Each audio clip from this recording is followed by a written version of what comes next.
Poetik kelimeler mevsiminde en çok yalnızlığım tekerrür ediyor. Ve münevvereden yüreğime düşüyor Nisan yağmurları hadra hadra. Kekeme bırakılmış kelamların ana dili gibidir suretim. Ey benim sebebi medden giryan olduğum hemzem, ey benim feryadu figan vaktim, ey benim aşkın yürür vaziyetteki secde halim. Bilmez misin, görmez misin halimi? Rahman aşkına duy beni.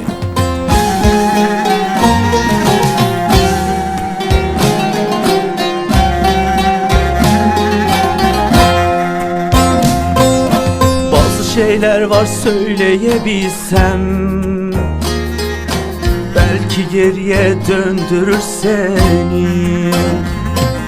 Hissediyorum seni iliklerime kadar. Kim doldurur bıraktığın yeri? Hissediyorum seni iliklerime kadar. Kim doldurur bıraktığın yeri? Artık her şey anlamsız, bütün sorular cevapsız. Sana karşı duygularım cansız. Nasıl koydun beni çaresiz? Artık her şey anlamsız, bütün sorular cevapsız. Sana karşı duygularım cansız. Nasıl koydun beni çaresiz?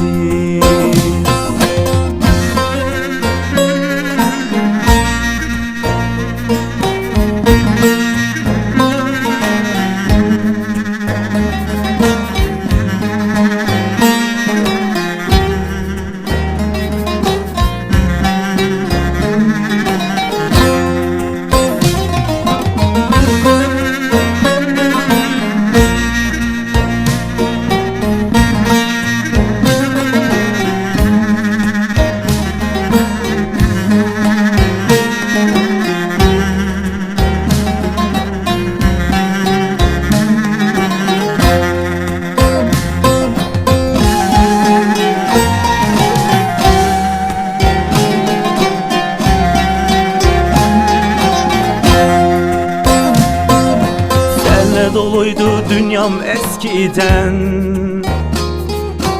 anılar kaldı şimdi geride. Yıkılıp virana olmuş olsam bile, belki hayat bana güler yeniden.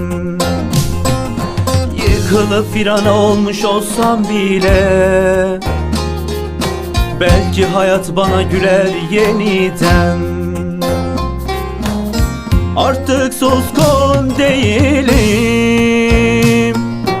her gece kan gözyaşım. Senin olmadığın düşlerdeyim, yokluğunda ben harabeyim. Artık suskun değilim, her gece kan gözyaşım. Senin olmadığın düşlerdeyim, yokluğunda ben harabeyim. Artık suskun değilim, her gece kan gözyaşım. Senin olmadığın düşlerdeyim, yokluğunda ben harabeyim.